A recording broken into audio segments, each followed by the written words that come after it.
నమస్తే కిరణ్ టీవీ భక్తి ప్రేక్షకులకి స్వాగతం. ప్రస్తుతం మనతో పాటు ఉన్నారు ప్రముఖ ఆధ్యాత్మికవేత్త, జ్యోతిష్య, వాస్తు నిపుణులు, లలిత అమ్మవారి ఉపాసకులు నానాజీ పట్నాయక్ గారు. నమస్కారం గురుగారు. శ్రీమాత్రే నమః. గురుగారు, ఎప్పుడు పంచగ్రహ చతుగ్రహ కూటమి వచ్చేసి సంవత్సరానికి ఒక్కసారి జరుగుతుంది అంటారు. కానీ ఈసారి రాబో 2026లో 3 సార్లు జరగబోతుందని మీరు తెలియజేశారు. సో ఈ కూటమి వల్ల ఏ రాశుల వారికి ఎలాంటి ప్రభావం ఉంటుంది గురుగారు? అవి శుభ ఫలితాలా లేకపోతే అశుభ ఫలితాలు కూడా తెలియజేయండి గురు. 2 రకాల ఫలితాలు ఉంటాయండి. శుభ ఫలితాలు ఉంటాయి, ఇబ్బందికరమైన ఫలితాలు ఉంటాయి, దానికి పరిహారం కూడా ఉంటుంది. అయితే ఈ యొక్క అంశాలు ఏవైతే ఉన్నాయో చెప్తుంది నేనైనప్పటికీ కూడా చెప్పిస్తుంది సాక్షాత్ లలిత అమ్మవారిగా భావిస్తూ ఒక్కొక్కటిగా తెలుసుకుందాం. గురుగారు, ఇప్పుడు మిథున రాశి వారికి ఎలా ఉండబోతుంది ఈ పంచగ్రహ కూటమి వల్ల? తప్పకుండా అండి. మిథునం వారికి అష్టమ స్థానము, నవమ స్థానము, దశమ స్థానంలో ఏర్పడుతుంది. 3 సార్లు ఏర్పడుతుంది. చాలా రేర్ కాంబినేషన్. ఈ కాంబినేషన్ వల్ల కలిగే ఫలితాలు చెప్తుంది నేనైనప్పటికీ కూడా చెప్పిస్తుంది సాక్షాత్ లలిత అమ్మవారిగా భావిస్తూ. ఫస్ట్ ఆఫ్ ఆల్ అసలు ఈ మిథునం వారికి అష్టమ స్థానంలో పంచగ్రహ కూటమి. ఇది జనవరి 19-20 సమయాల్లోని జనవరి 21 నుంచి ఫిబ్రవరి 3 మధ్యలో ఒకసారి పంచగ్రహ కూటమి ఏర్పడుతుంది. ఈ పంచగ్రహ కూటమి ఏర్పడినప్పుడు అంటే ఆల్మోస్ట్ మీకు జనవరి 19 నుంచి ఫిబ్రవరి 3 వరకు ఏర్పడే ఈ పంచగ్రహ కూటమి వల్ల సడన్ చేంజెస్ ఇస్తుంది. గుర్తుపెట్టుకోండి, సడన్ చేంజెస్, ప్రాపర్టీ గెయిన్, విదేశాలకు వెళ్ళడము, ఆల్ ఆఫ్ సడన్గా కొన్ని నిర్ణయాలు తీసుకుంటుంటారు. అయితే ఈ కాంబినేషన్ ఫైనాన్షియల్ గ్రోత్ కూడా ఇస్తుంది.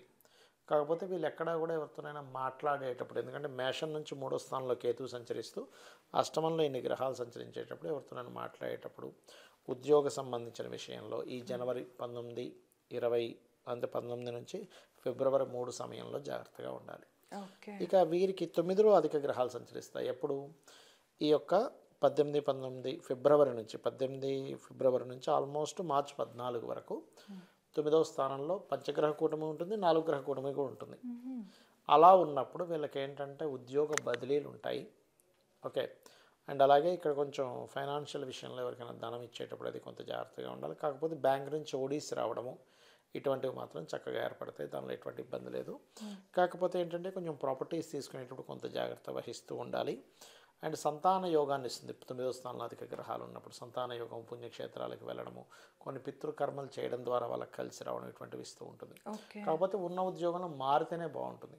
కానీ మీకు దశమ స్థానంలోకి ఎప్పుడైతే 4 గ్రహాలు వచ్చేస్తాయో, మళ్ళీ ఇక్కడ మొత్తం మకరము, కుంభం, మీనం కదా, 4 గ్రహాలు ఎప్పుడైతే మన మిథునం నుంచి దశమ స్థానంలోకి వస్తాయో, మీన రాశిలోకి వస్తాయో, అక్కడి నుంచి మాత్రం అంటే ఆల్మోస్ట్ మీకు ఏప్రిల్ 11 నుంచి ఏప్రిల్ 16 వరకు ఉండేటువంటి 4 గ్రహాలు ఉద్యోగ అవకాశాలని, మీకు కీర్తిని, మీరు చేస్తున్నటువంటి ఉద్యోగంలో ఒక ప్రమోషన్ ఇచ్చి ఒక గ్రోత్ని ఇస్తూ ఉంటుంది.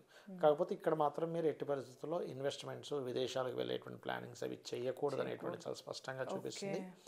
ఫైనాన్షియల్ గ్రోత్ కూడా ఇస్తుంది. అక్కడ చెప్పాలంటే ఫైనాన్షియల్ గ్రోత్ అండ్ ఉద్యోగ అవకాశాలు ఇస్తూ, ఇక్కడ పర్టికులర్గా ఏంటంటే మీన రాశిలో 4 గ్రహాలు ఉన్నప్పుడు మాత్రం మీరు ఎవరితోనైనా మాట్లాడేటప్పుడు అది కొంచెం జాగ్రత్త వహిస్తూ ఉండాలి. అంటే ఆల్మోస్ట్ మీకు మకరంలో కానీ మీనంలో కానీ సంచరించేటప్పుడు ఈ పర్టికులర్గా జనవరి నుంచి ఏప్రిల్ మధ్యలో మాత్రం ఎవరితోనైనా ఏ అగ్రిమెంట్ చేసేటప్పుడైనా మాట్లాడుకునేటప్పుడైనా చాలా చాలా చాలా కేర్గా మాట్లాడాలి అనేటువంటి చాలా స్పష్టంగా చూపిస్తుంది ఇక్కడ మీకు. ఇక వీళ్ళు చేయవలసిన దేవతారాధన ఏమిటి అని చూసుకున్నట్లయితే పర్టికులర్గా వీళ్ళు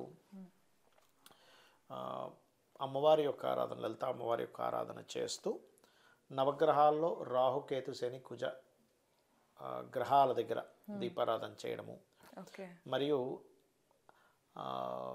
గోవులకి అరటికాయలు, బెల్లం తినిపిస్తున్నట్లయితే అన్ని విధాలు బాగుంటుంది.